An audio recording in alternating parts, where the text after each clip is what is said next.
बिस्मिल्लाहिर्रहमानिर्रहीम। Viewers, last lecture में हमने एक ट्रिग्नोमेट्रिक आइडेंटिटी प्रूव की थी, कॉस के theta plus sine square theta is equal to 1। आज के लेक्चर में हम उसको यूज़ करके ये फार्मूला प्रूव करते हैं, 1 plus tan square theta is equal to secant square theta. तो इसके सोल्यूशन में हम लिखेंगे भाई cos square theta plus sine square theta is equal to 1। इसको दोबारा प्रूव नहीं करेंगे, हम लास्ट लेक्चर में प्रूव कर चुके हैं, वहीं से रिजल्ट लेंगे। उसके बाद अगर आप दोनों साइड्स को कॉस स्क्वायर थीटा से डिवाइड कराएं तो क्या होगा, 1 over cos square theta.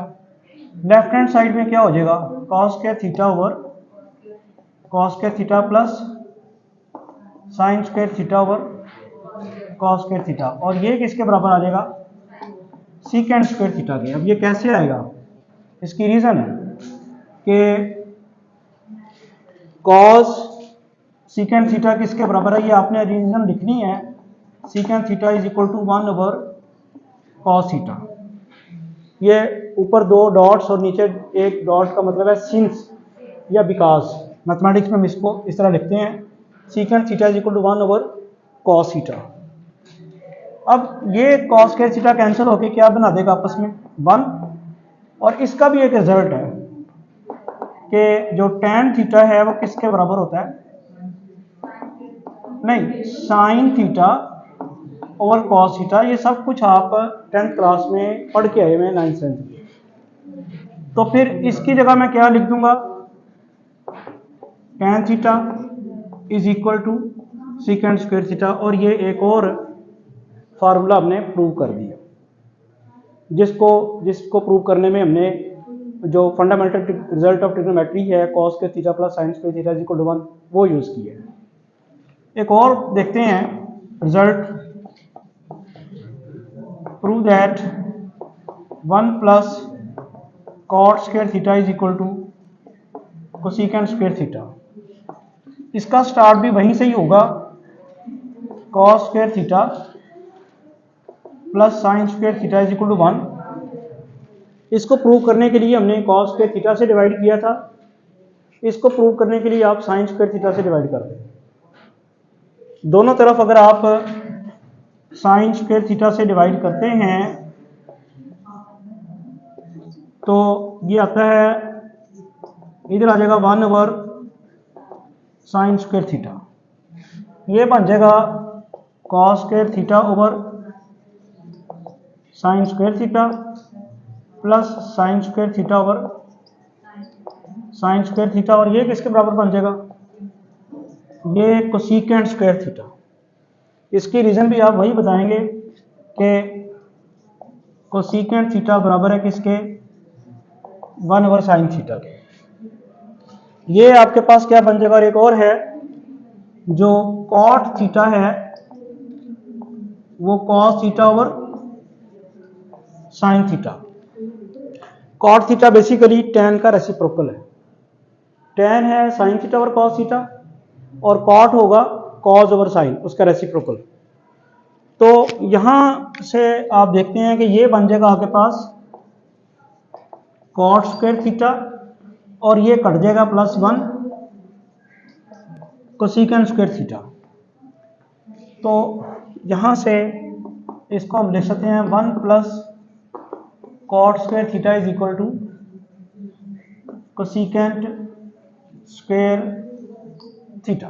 1 plus cot square theta is equal to cosecant square theta. तो आज 2 ट्रिग्नोमेट्रिक के हमने रिजल्ट्स प्रूव किए हैं, ट्रिग्नोमेट्रिक आइडेंटिटीज प्रूव की हैं। 1 plus tan square theta is equal to secant square theta, और 1 plus cot square theta is equal to cosecant square theta.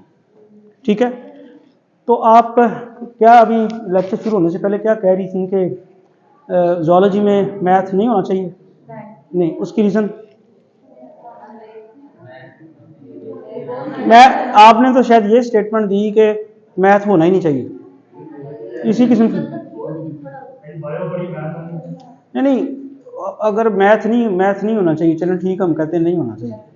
आप जो कैलकुलेशन करती हो, जब कभी कैलकुलेशन कभी की है, कोई घर का कोई खर्चा वर्चा, कोई कभी कोई बजट सजट बनाया है कि जी, कभी ग्रॉसरी की है आपने?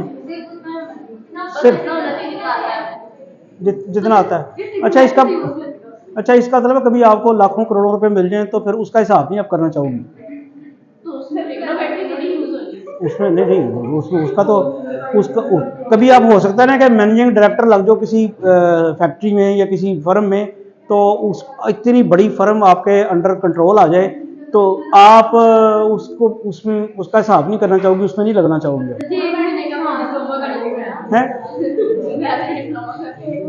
अच्छा मैथ्स में डिप्लोमा 1 महीने का थोड़ी ना होगा।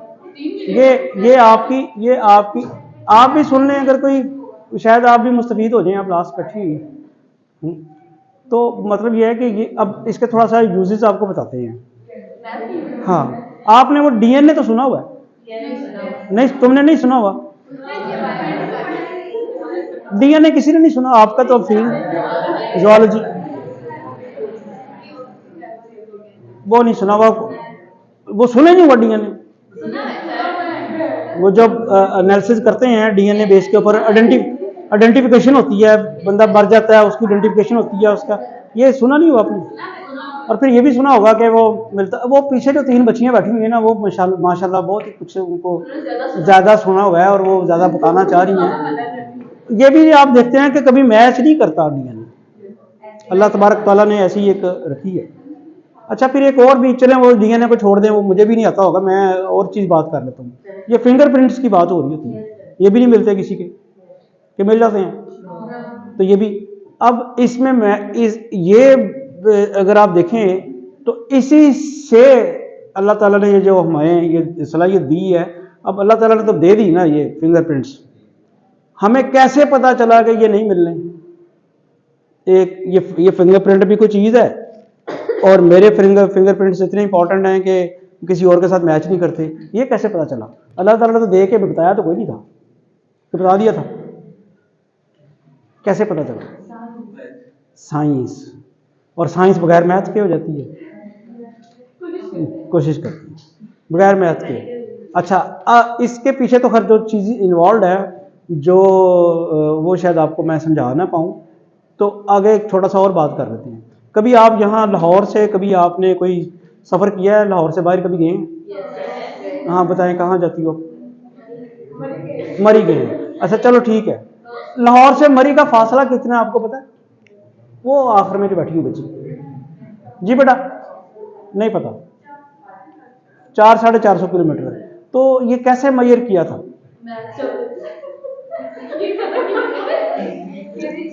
वो एक बंदा यहाँ पे चल पड़ा होगा यहाँ से, और उसने जो है ना वो एंची टेप पकड़ लिया होगा, एंची टेप उसने पकड़ लिया होगा, और वो जब चलता पीछे से 2 बंदे और मेजर करते आते होंगे, और वो मरी पहुंच गया तो पता चल गया जी 400 किलोमीटर। ऐसे ही मेजर हुआ ना?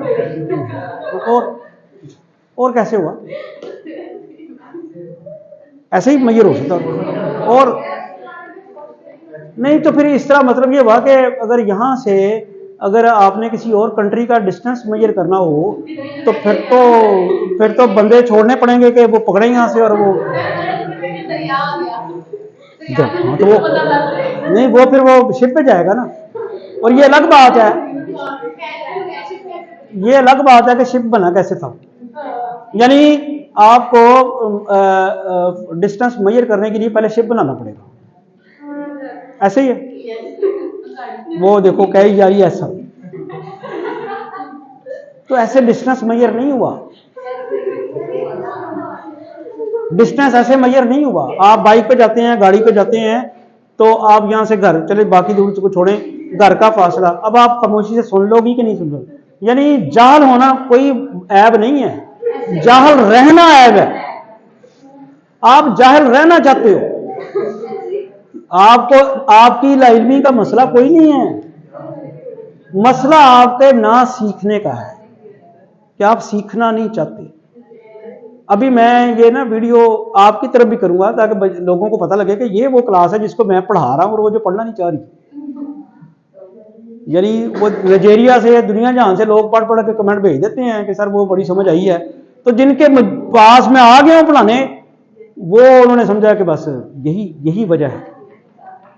अच्छा चलो, अब बात हो रही थी कि आप जब बाइक पे, कभी आप लोगों के पास बाइक है, बाइक पे जाते हो तो आप घर का फासला रोज ही मेजर कर सकते हो, या कभी इधर उधर चले गए तो देख लेते हो जी, अपने मीटर पे चेक कर लेते हो कि आज मैंने 4 किलोमीटर फासला ज़्यादा कर लिया। या आजकल पेट्रोल चूंकि बहुत महंगा है तो पेट्रोल डलवाते वक्त भी आप बड़ा गौर खोज करते होगे कि भाई मैंने ये 2 लीटर डलवाया था तो कितने किलोमीटर चली है।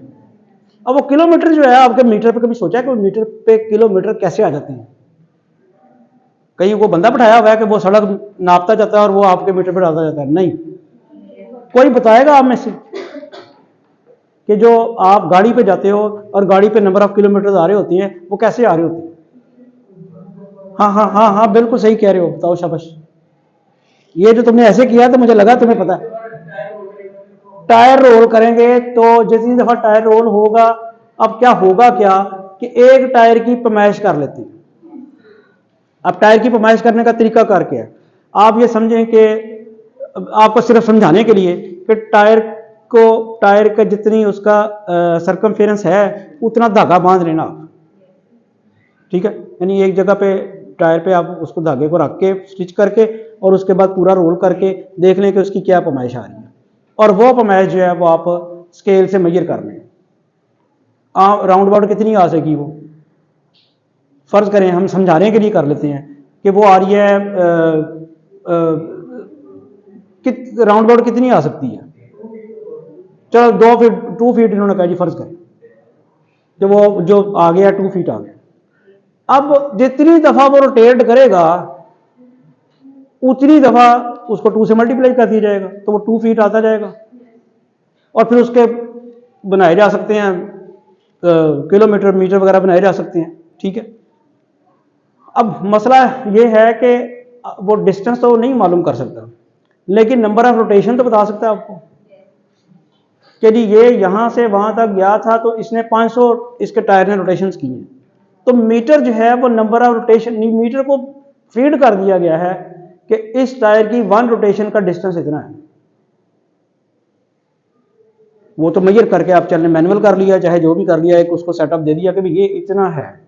उसके बाद क्या हो रहा है, अब वो सिर्फ नंबर ऑफ रोटेशन काउंट करके उसको मल्टीप्लाई कर रहा है, जैसे आप कैलकुलेटर पे करते हो तो वो आपको नंबर ऑफ किलोमीटर वहां पे बताया जा रहा है।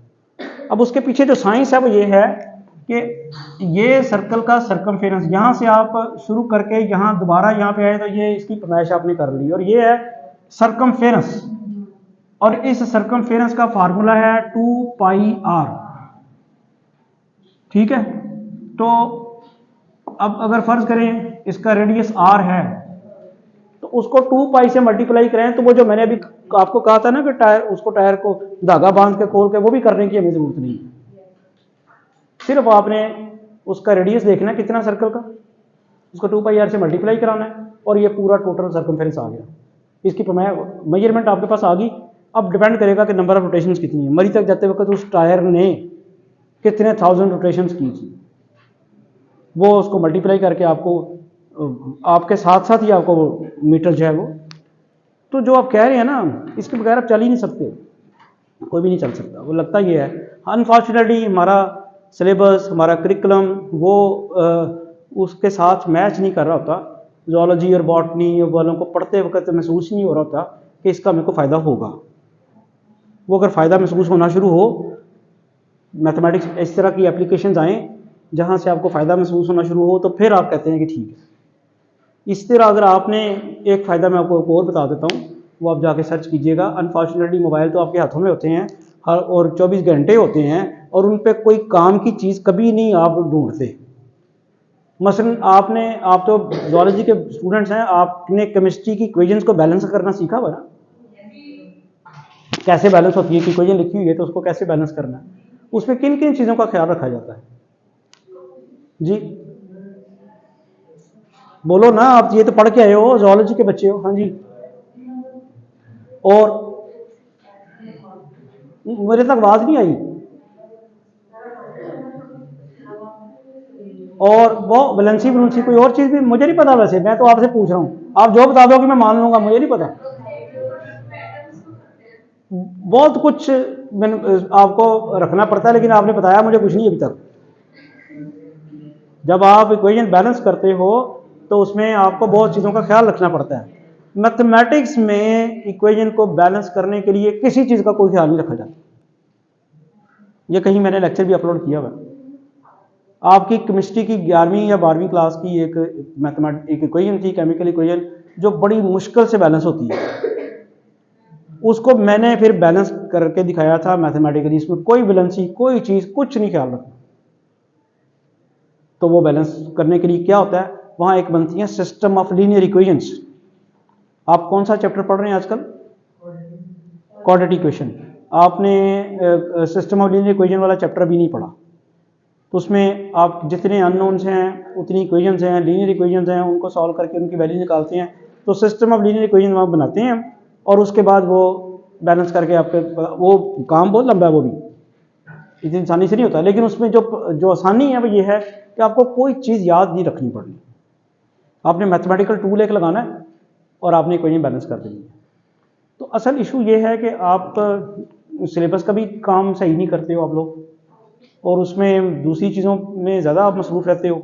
और अगर कोई टीचर आ जाता है क्लास में, तो जैसे भी आप, मुझे आधा घंटा लगा आपको पहले खामोश करने में, अटेंटिव करने में, अदरवाइज आप नहीं थे अटेंटिव, और कुछ चीज़ें आपको बतानी शुरू की हैं कि ये देखें, ये इसका ये हमें फ़ायदे हो रहे हैं, फिर शायद आपने उसको सुनना शुरू किया, अदरवाइज आप टीचर को भी नहीं सुनते। तो ये मसाइल हैं। हालांकि आपके मार्क्स जो हैं ज़ूलॉजी वालों के बहुत ऊपर मेरिट है और अच्छे आपने इंटर में बहुत मार्क्स लिए हैं। तो किसी भी चीज़ को जब आप बोझ समझ के लेंगे, कभी आपने मोबाइल को बोझ समझ के सीखा है? ये क्या मुसीबत है, मुझे ये फंक्शन सीखना पड़ रहा है, कभी ऐसा हुआ? जो आपको चाहिए होती है चीज़, उसको सीखने के लिए चाहे जो मर्जी कर लें आप, उसको खाना नहीं आप खाते तब तक जब तक वो फंक्शन आप सीख नहीं लेते।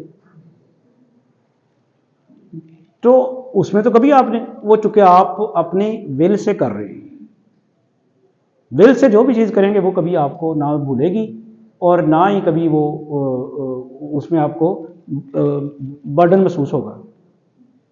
तो मैं सिर्फ आपसे यही गुजारिश करूंगा कि कभी, फॉर एवर नहीं, कभी अपने सब्जेक्ट्स जो है ना उनमें भी विल शो करें। अदरवाइज जितने का आप अपने सब्जेक्ट के साथ सिंसियर हैं, उतना की सब्जेक्ट आपके साथ सिंसियर होगा। अभी आप पूछ रहे थे कि जेड आर भट्टी है एब्रीविएशन किसका, इसका मतलब जो किताब आप पढ़ रहे हैं उसका कभी टाइटल खोल के देखा ही नहीं आपने, उसका पहला कभी पेज नहीं खोला, ठीक है। और उसके पीछे साइंस ये थी कि मेरा पूरा नाम बहुत बड़ा है, मोहम्मद जाहिद रफीक भट्टी। जब मेरी पहली किताब आई थी 1991, 1991 में आई थी। उस वक़्त मैं बीएससी का स्टूडेंट था, अभी मैंने एमएससी नहीं की थी, और किताब मैंने एमएससी का स्टूडेंट था, अभी मैंने एमएससी नहीं की थी, और बीएससी लेवल की वो किताब थी। तो मैंने खुद ही सोचा कि ये तो मेरा नाम ही उनको नहीं याद होना, बच्चों को मेरा नाम ले इतना बड़ा लंबा नाम जो है वो कैसे याद करेंगे। तो वहाँ उसको एब्रीवेट, उसकी जो है ना एब्रीवेशन यूज़ की थी जेड आर भट्टी। उस वक्त से यही चल रहा है। तो ये वो पहली किताब थी 1991 में। तो मैंने कहा चलें, आपने पूछा है तो आपको ये भी बता दूँ। तो बेटा बस एक ही नसीहत है आपको कि जो भी काम करना तो है ही है, तो उसको ज़रा दिल से कर। Thank you.